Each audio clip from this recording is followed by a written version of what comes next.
ओम नमः सिद्धेभ्य। नमः श्री वर्धमानाय निर्धूत कलिलात्मने सालोकानां त्रिलोकानां यद्विद्यादर्पणायते यद्विद्यादर्पणायते।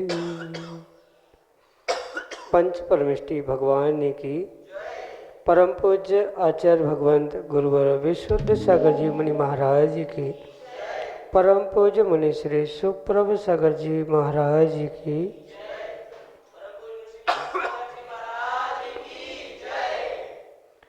समीचीन विकल्पों का सम्यक समाधान।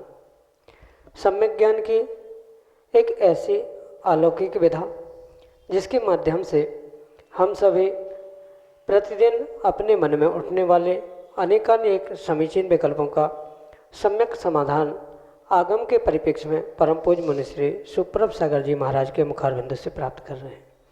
देश के विभिन्न प्रांतों से अनेकानेक समीचीन विकल्प हमें यहाँ प्रतिदिन प्राप्त हो रहे हैं और परम पूज्य मुनिश्री उन सभी विकल्पों का हम सबको सम्यक समाधान प्रदान कर रहे हैं। प्रारंभ करते हैं आज का सम्यक समाधान और आज का पहला विकल्प आष्टा मध्य प्रदेश से डॉक्टर अंकित जैन पुरवाल परम पूज्य मुनिश्री के चरणों में सपरिवार कोटि कोटि नमोस्तु निवेदित करते हुए अपना समीचीन विकल्प रख रहे हैं कि महाराज जी प्रसिद्धि और अहंकार की पुष्टि के लिए गए दान का क्या औचित्य है। हमारे समीचीन विकल्प का सम्यक समाधान करने की अनुकंपा करें। नमोस्तु महाराज जी, नमोस्तु। ओम नमः सिद्धम। परम पूज्य आचार्य भगवान गुरुवर विशुद्ध सागर जी महाराज की, परम पूज्य मुनि श्री सुप्रभ सागर जी महाराज की जय।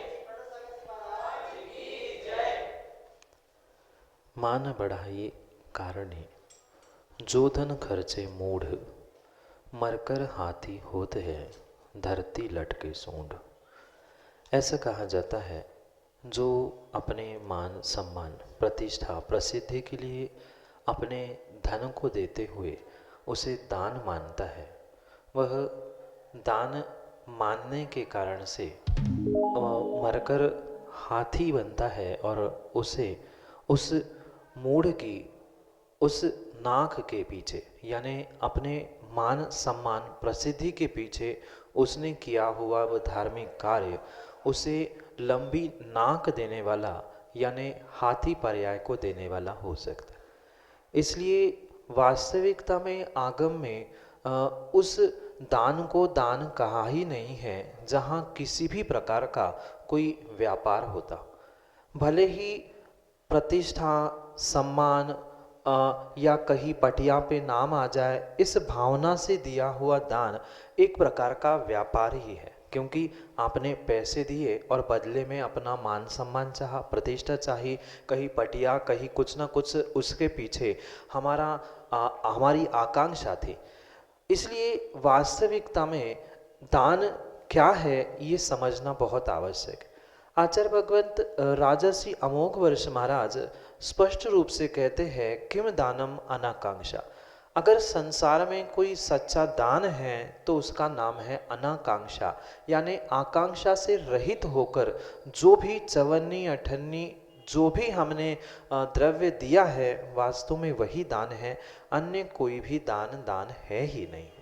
क्योंकि कहीं ना कहीं मान सम्मान की इच्छा है, आकांक्षा है, बदले में कुछ प्राप्त करने की भावना है। जहाँ लेन देन के भाव होते हैं, लेन देन की क्रिया होती है, वह व्यापार होता है। और जहाँ किसी अपेक्षा से रहित होते हुए बिना किसी इच्छा बिना किसी आकांक्षा से मात्र देना है, वह दान कहा है। आचार्य भगवंत उस दान के विषय में भी कहते हैं कि स्वयं के और दूसरे के परिपूर्ण रूप से जो उपकार करने के लिए निमित्त है, ऐसा वह दिया हुआ दान ही दान है, अन्य दान है ही नहीं है। इसलिए प्रसिद्धि, मान सम्मान या अन्य किसी भी प्रकार से अगर व्यक्ति दान दे रहा है तो वह दान नहीं है, वह शुद्ध व्यापार है। और जहाँ ये व्यापार सहित कार्य होता है, बदले में कुछ प्राप्त करने की इच्छा है, दान दिया था उसका पुण्य मिला कि वह विशाल काय शरीर मिला, पर तिर्यंच पर्याय मिली, क्योंकि दान देते समय मायाचारी के साथ मान सम्मान की जो भूख थी कि मुझे प्रतिष्ठा मिले, मुझे सम्मान मिले, मेरे अहंकार की पुष्टि हो, इन भावों से दिए हुई वह अपने नाक के लिए जो करता है उसे नाक यानी लंबी सूंड नाक के रूप में मिलती है। इस कारण से वास्तविकता में आगम में किसी भी प्रकार से ऐसे प्रतिष्ठा अहंकार की पुष्टि के लिए दिए गए दान को दान स्वीकार किया ही नहीं है। स्वस्यति सर्वोदानम यानी अपने और दूसरों के उपकार के लिए जो किया जाता है वह दान है।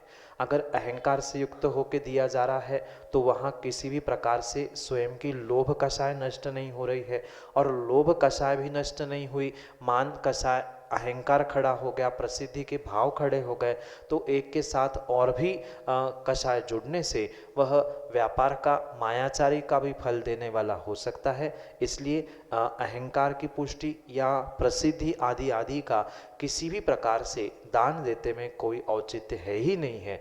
दान तो बिना आकांक्षा के, बिना इच्छा के, हमने जैसे सुबह प्रातः उठकर व्यक्ति जो दिन भर खाता है सुबह उठकर उसे मल के रूप में विसर्जित कर, जैसे मल छोड़ता है वो देखने नहीं जाता उस मल का क्या हुआ, कैसे हुआ, ऐसा ही जो व्यक्ति दान देकर छोड़ देता है, मैंने इतनी राशि मैंने अमुक दान में दे दिया, हमारा काम हो गया, ऐसा ही अहंकार से रहित होते हुए, प्रसिद्धि की भावों से छोड़ते हुए जो दान दिया जाता है उसका ही आगम में औचित्य है, अचिंत्य फल कहा गया है। अगर किसी भी प्रकार के अहंकार की पुष्टि या प्रसिद्धि के लिए दिया गया दान दान है ही नहीं है, इसलिए उसका औचित्य भी आगम ग्रंथों में नहीं है। उसे जब दान ही नहीं कहा तो उसका कोई औचित्य भी समझ में नहीं आता।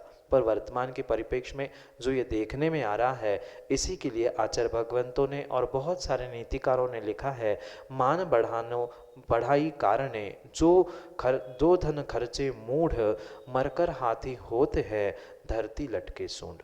ऐसी परिणति नहीं चाहिए। तो नियम से दान देने पर हमें मान नहीं आना चाहिए। अगर मान के लिए दान दिया है तो हमने सब बर्बाद किया है, धन भी गया, समय भी गया और पर्याय भी गई, इसलिए उसका कोई औचित्य नहीं है। ऐसा दान दान ही नहीं है। यही आपके लिए सम्यक समाधान।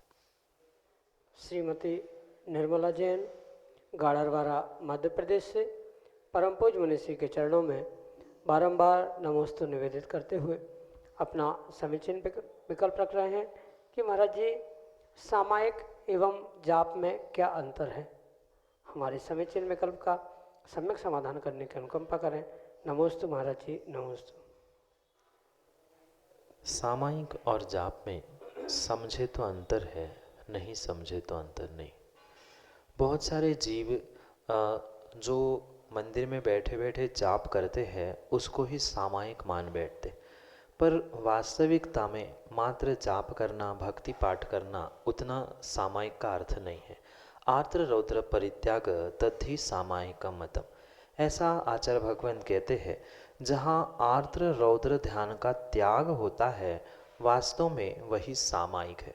सामायिक शब्द ही स्पष्ट रूप से कहता है सम आय इक, जहाँ मेरी बुद्धि समानता के साथ होती है प्रत्येक द्रव्य के प्रति, चाहे वह अच्छा हो बुरा हो, किसी भी प्रकार से राग द्वेष से रहित जहाँ परिणति है, सभी को समता और समानता से देखने के जो भाव हो रहे हैं वास्तव में उसे ही आचार्य भगवंतों ने सामायिक कहा है।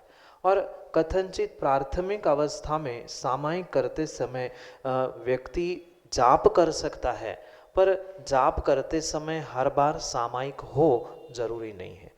और ये भी अवश्य समझना चाहिए जो 3 समय व्रती लोग या महाव्रती जीव जो इस सामायिक आदि को प्राप्त करते हैं, तो प्रत्येक गुणस्थानों की अपेक्षा से सामायिक की परिभाषा भी बदलती है और उसे भी समझने की आवश्यकता है। अगर सामायिक हम महाव्रती की अपेक्षा से समझेंगे तो महाव्रतियों के लिए सामायिक चारित्र कहा गया है, जो कि समता परिणामों के साथ 24 घंटे बिताना, उसे उनके लिए सामायिक कहा गया। जो सामायिक प्रतिमा कही गई है श्रावकों की अपेक्षा से, वह तीसरी सामायिक प्रतिमा में 3 समय में देव वंदना करते समय जो आर्द्र रौद्र परिणामों का त्याग करते हुए 3 समय यानी मध्याह्न का समय और दोनों सूर्योदय सूर्यास्त के 48 मिनट आगे पीछे के समय में जो देव वंदना के साथ जो समता परिणामों की परीक्षा या समता परिणामों के लिए जो पुरुषार्थ किया जा रहा है, वह उन व्रती श्रावकों के लिए सामायिक कहा गया। और उस सामायिक को प्राप्त करने के लिए कथनचित अव्रती जीव अगर माला फेर रहा है और माला फेरते समय ये पुरुषार्थ कर रहा है कि मेरे परिणाम इधर उधर नहीं जाए, मैं भगवान का ध्यान करो या जो मंत्र पढ़ा जा रहा है जाप में उसका स्मरण करो, तो ये कथनचित सामायिक की भूमिका या सामायिक का पुरुषार्थ हो सकता है। पर प्रत्येक जीव जो जाप माल लेते हुए हाथ से या माला से जो जाप कर रहा है वह सामायिक हो जरूरी नहीं है। पर सामायिक में बैठा हुआ व्रती, सामायिक में बैठा हुआ महाव्रती भी कथनचित प्राथमिक अवस्था में वह इष्ट मंत्रों की, भगवान की, देवशास्त्र गुरु या गुरु से प्राप्त हुए मंत्रों की वह जाप अवश्य करता है। जो 108 प्रकार से किए गए पापों की रक्षा करने के लिए या उस पापों का प्रक्षालन करने के लिए जो 108 मोतियों के द्वारा या 108 संख्या के द्वारा जो मंत्रों की आराधना की जाती है उसको जाप कहते हैं। इसलिए ये जाप और सामायिक में समझने के लिए बहुत अंतर है और क्रियारूप भी उसमें बहुत सारा अंतर है। पर अगर जीव उसे नहीं समझ पाता, क्योंकि बहुत सारे जीव यही कहते हैं, जाप देने को ही कहते हैं कि सामायिक दे रहा हो, तो सामायिक का मात्र अर्थ जाप करना 108 बार पढ़ना इतना नहीं है। वास्तविकता में जाप और सामायिक में कुछ समता परिणामों का, मंत्रों की आराधना करना आदि आदि रूप कथनचित भेद है।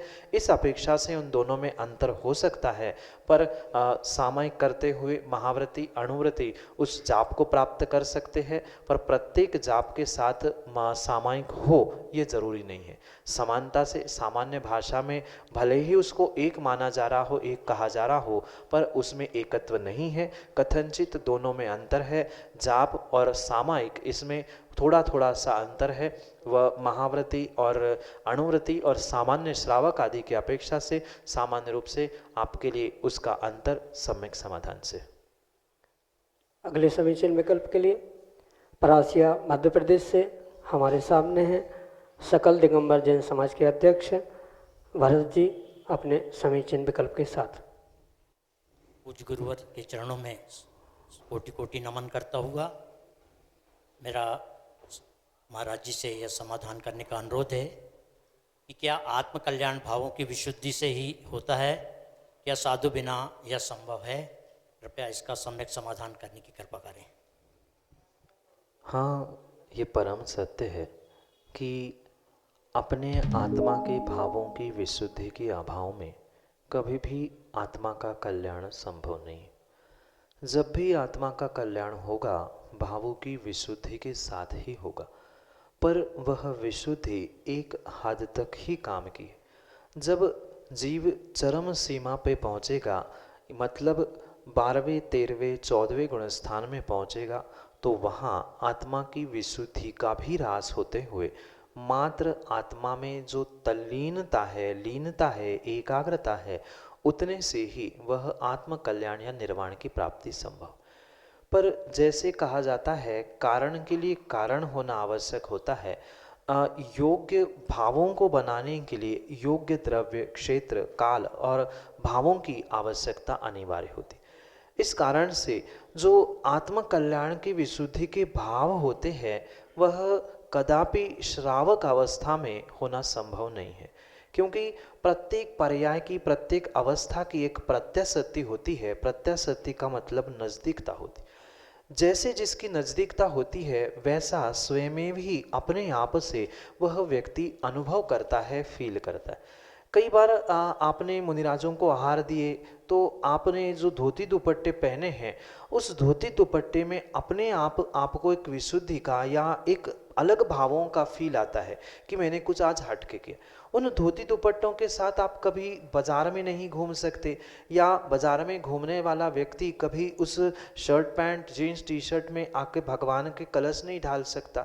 जैसा भेष होता है बहिरंग रूप से, वैसे जीव के भाव उद्घाटित होते। इस कारण से अपने भावों की विशुद्धि के लिए, और वो भी आत्म कल्याण के भावों की विशुद्धि के लिए, आत्म कल्याण का भेष भी धारण करने की आवश्यकता होती। जैसे कोई डॉक्टर है, वकील है, उसकी पहचान किससे होती है? उसके पोशाक से, उसके भेष से होती है। भले ही उसका पोशाक, उसका काला कोट, उसका सफ़ेद कोट, उसका टाई उसके लिए किंचित भी डॉक्टर या वकील बनाने वाला, कहने वाला नहीं है। उसके स्वयं के भीतर का ज्ञान, स्वयं का अनुभव ही उसके लिए डॉक्टर या वकील आदि बनाता है। पर फिर भी जैसे उसके लिए एक ड्रेस कोड होती है, ऐसे ही आत्म कल्याण के लिए वह बहिरंग भेष रूप एक ड्रेस कोड कही जाती है, जिसको कि निर्ग्रंथ साधु का रूप कहा गया है। और जब तक उसकी प्रत्याशक्ति, उसकी नज़दीकता नहीं होगी, तब तक जीव के वैसे भाव नहीं होते। जैसे कि आपने देखा भी होगा कि कोई श्वान है, कुत्ता है, उसे भौंकना किसने सिखाया? कोई गाय है, गाय का बछड़ा है। इंसान के तो बच्चे को माँ गोद में लेती है, दूध पिलाती है, पर गाय के बछड़े को किसने सिखाया कि बछड़े को दूध कैसे पीना है? वह जन्मजात ही उसके संस्कार है। उस पर्याय में पहुंचने पर अपने आप वैसे भाव होते। ऐसे ही उस साधु पर्याय में, निर्ग्रंथ अवस्था में पहुंचने से बहुत हद तक वह आत्मविशुद्धि के, आत्म कल्याण के भाव बनते हैं। पर जरूरी नहीं है कि एक श्रावक उस भावों तक पहुंच सकता है, क्योंकि श्रावक जब तक उस बहिरंग भेष को प्राप्त नहीं करता है, तब तक भगवान का अभिषेक, पूजा, मुनियों को आहारदान आदि देते समय वह विशुद्धि प्राप्त नहीं कर सकता। जब भेष हमें दान देने में या भगवान का अभिषेक पूजा करने में के लिए एक बाधक या साधक बन सकता है, फिर आत्म कल्याण के लिए भी ये बहिरंग साधु का भेष, आत्मा की विशुद्धि के लिए, भावों की विशुद्धि के लिए ये बहिरंग भेष भी एक साधक ही बनेगा। अगर विपरीत हमारा भेष है, जैसे कि श्रावक का भेष है, तो कितना भी वह श्रावक विशुद्धि बनाने का प्रयास करे, उसकी विशुद्धि होगी तो, पर चंद मिनटों की, चंद सेकंड की होगी। जैसे किसी इलेक्ट्रिसिटी बोर्ड पर एक इंडिकेटर होता है, उसमें प्रकाश होता है, लाइट होता है, पर उस लाइट से पढ़ा नहीं जा सकता। पर वहाँ लाइट की, इलेक्ट्रिसिटी की मौजूदगी है कि हाँ यहाँ पर लाइट है, विद्युत है, पर उससे किसी भी प्रकार से कोई वस्तु खोजी नहीं जा सकती, उसमें कागज पे लिखा हुआ पढ़ा नहीं जा सकता।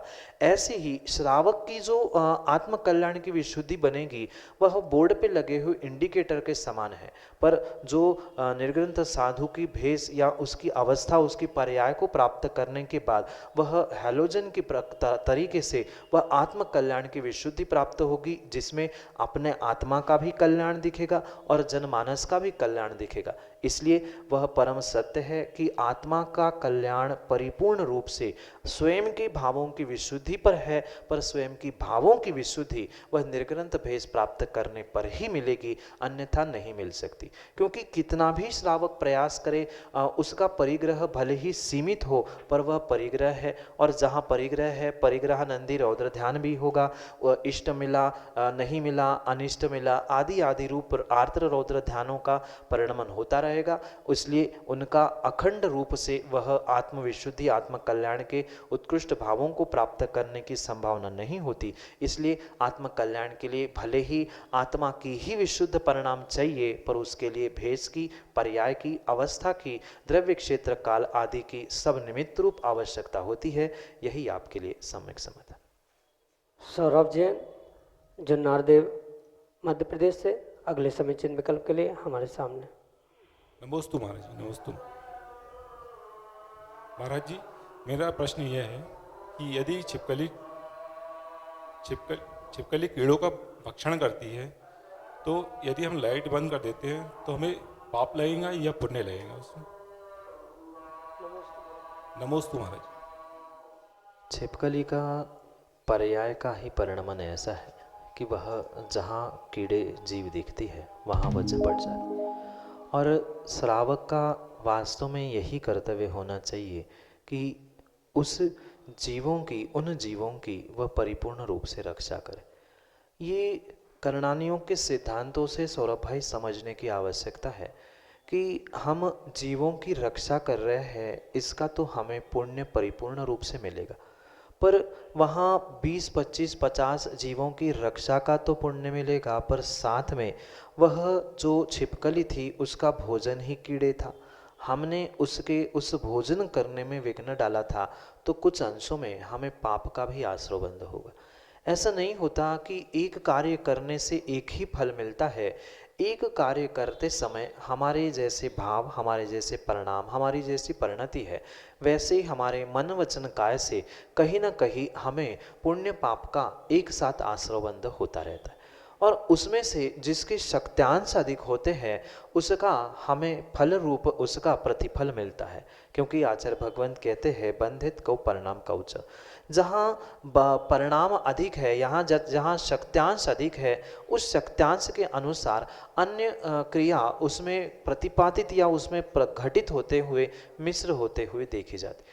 वहाँ अगर आपका अभिप्राय ये है कि मैं इस छिपकली को भोजन करने में विघ्न डाल रहा हूँ, तो वहाँ आपको पाप अधिक लगेगा, पुण्य कम लगेगा। पर वही आपका अगर ये अभिप्राय है कि मैं जीवों की रक्षा कर रहा हूँ और क्वचित मेरे द्वारा उसके भोजन में विघ्न आ रहा है, उसके लिए मैं पश्चाताप करते हुए पर जीवों की रक्षा करने की तीव्र भावना से अगर लाइट बंद करता हूँ, तो वहाँ हमें पुण्य का आश्रय ज़्यादा होगा, पाप का कम होगा। जैसे पुण्य के अगर पैसों के हिसाब से हम समझे तो हमें पुण्य का माना कि 5 लाख का प्रॉफिट हो रहा है, तो हमने एक जीव के भोजन में अंतराय डाला था, उसको 1-8 लाख का नुकसान भी हो गया, तो हमें 4 लाख का प्रॉफिट हो। इसी हिसाब से हमने अच्छे भावों के साथ जीवों की रक्षा, दया, करुणा के अभिप्राय से अगर लाइट बंद कर लिए है तो हमें नियम से उसका पुण्य मिलेगा, पर कुछ अंशों में पाप उस पुण्य के साथ घटित होते हुए हमारा पुण्य का पर्दा भारी होगा। इसलिए भले ही कथनचित दोष है, पर हमारा अभिप्राय क्या है, हम किस अभिप्राय से उस क्रिया को कर रहे हैं, हमारे मन में क्या विचार थे, शरीर से कैसे विचार थे, उसको हमने भगाने के चक्कर में ऐसा कुछ सामग्री को मारा जिसके द्वारा छिपकली का भी घात हो गया और जीव बचे, तो वहाँ हमें दोष लगेगा। इसलिए इस बात को अवश्य समझे कि हमारा मन वचन काय का कैसा परिणमन है, उसके हिसाब से हमें पुण्य पाप लगेगा। पर जीवों की दया करुणा का अगर भाव है तो नियम से हमें वहाँ पुण्य ही मिलेगा, थोड़ा सा पाप उसमें ही समाविष्ट होते हुए हमें पुण्य का अधिक और पाप का छोटा सा फल मिलकर निकल जाएगा। यही आपके लिए सम्यक समझ। अगले समीचीन विकल्प के लिए छिंदवाड़ा मध्य प्रदेश से हमारे सामने हैं पूर्व महासभा अध्यक्ष अशोक जी बाकलीवाल अपने समीचीन विकल्प के साथ। नमोस्तु गुरुवर, नमोस्तु गुरुवर, नमोस्तु गुरुवर। मेरा समीचीन प्रश्न है कि श्रावक के जो 6 आवश्यक हैं, उन आवश्यकों में से कौन सा आवश्यक हमें प्रतिदिन करना चाहिए और क्यों करना चाहिए? नमोस्तु गुरुवर। अशोक जी, देव पूजा, गुरुपास्ति, स्वाध्याय, संयम, तप, दान चेति गृहस्थानाम षट कर्माणि दिने दिने।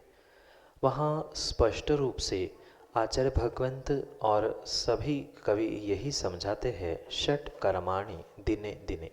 कहने का अभिप्राय यही है, ऐसा किसी भी आचार्य भगवंत ने नहीं कहा है कि हफ्ते के पहले दिन देव पूजा करनी चाहिए, दूसरे दिन गुरुपास्ति करे, तीसरे दिन स्वाध्याय करे, चौथे दिन दान दे। ऐसे कोई ये रस्सी की व्यवस्था नहीं है कि आज नमक छोड़ा कल मीठा छोड़ना। षट कर्माणि दिने दिने, इसका अभिप्राय यही है कि 6 ही कर्म जो 6 आवश्यक कहे हैं वे परिपूर्ण रूप से प्रतिदिन करने की आवश्यकता है। ऐसा कोई भी आवश्यक नहीं है जो छोड़ने योग्य हो। जब उसका कहा ही है, नाम ही आचार्य भगवंतों ने षड आवश्यक लिखा है, इन आवश्यकों के अभाव में जीव का कभी दिन होता ही नहीं है। जब दिन की शुरुआत होगी तो वह परिपूर्ण रूप से देव की पूजा करेगा, बना समय भले ही प्रत्यक्ष रूप से गुरु सामने हो नहीं हो, परोक्ष रूप से गुरुपास्ति, गुरु की उपासना करेगा। जैसे शक्ति हो उस शक्ति के अनुसार वह दान भी देगा। दान का मतलब ये नहीं है कि बहुत बड़ी बोली दे देना या मुनिराज को ही आहार देना। रोज हम गुल्लक में 5 रुपए 10 रुपए भी डाल रहे हैं तो वो भी हमारा दान का नियम हो गया। फिर दान के बाद स्वाध्याय भी जो कहा है वह परिपूर्ण रूप से उस आचार्य प्रणीत ग्रंथों का प्रतिदिन करने वाला वह ग्रंथों का उच्चारण हो, प्रचना हो, ये स्वाध्याय के रूप में आचार्य भगवंतों ने स्वीकार किया। इसलिए इस बात को हम स्पष्ट रूप से समझे, जितने भी आवश्यक कहे हैं ये प्रतिदिन के लिए कहे हैं। ऐसा कहीं भी आगम में विधान नहीं है कि आज ये करना चाहिए, कौन सा कब करना चाहिए, जबकि 6 ही आवश्यक जो प्रतिदिन करता है वास्तव में वही सद श्रावक है, सदगृहस्थ है। अन्यथा वह आगम के परिप्रेक्ष्य में श्रावक कहने योग्य है ही नहीं है अगर 6 आवश्यकों का वह प्रतिपालन नहीं करता। सीधी सी बात है, जैसे कोई विद्यार्थी होता है, आपने भी पढ़ाई की होगी, बहुत सारे जीवों ने पढ़ाई की है। पढ़ाई करते समय एक ही सब्जेक्ट नहीं पढ़ाया जाता, क्योंकि स्वाभाविक सी बात है पढ़ाई एक ही विषय की करते करते व्यक्ति बोर हो जाता है, फिर उसको नहीं पढ़ पाता। इस कारण से उसको विषय बदलते हुए कभी 6 लेक्चर होते हैं, कभी 5, कभी 7, तो विषयों के अनुसार उसका विभाजन किया जाता है। उसी प्रकार श्रावक लंबे समय तक एक कार्य में अपने मन को लगा के कार्य नहीं कर सकता। दिन भर स्वाध्याय करोगे तो थक जाओगे, दिन भर दान देते रहेंगे तो थक जाएंगे, दिन भर पूजा करेंगे तो थक सकते हैं। इसलिए विषय में परिवर्तन करते करते अपने मन वचन काय को देवशास्त्र गुरु के चरणों में लगाने के लिए ये 6 आवश्यक 6 सब्जेक्ट या 6 विषयों में विभाजन करते हुए पुण्य की प्राप्ति, अशुभ से बचना आदि कार्यों से प्रवृत्त होने के लिए ये सब कुछ व्यवस्था बनाई गई है। इसलिए आगम के परिप्रेक्ष्य में षट कर्माणि दिने दिने, यानी ये 6 कर्म पूरे दिन भर में करने हैं। ऐसा कोई दिन वार त्योहार नहीं है कि इस दिन ये करे इस दिन नहीं करे। इसलिए यही आपके लिए सम्यक समाधान है कि इसी प्रकार से आगम में लिखा है कि 6 कर्म 6 दिन के लिए नहीं, आप ही प्रत्येक दिन के लिए 6 कर्म कहे गए हैं और इसका आलंबन लेने वाला ही वह जीव परिपूर्ण रूप से श्रावक सत्श्रावक कहलाता है। यही आपके लिए सम्यक समाधान।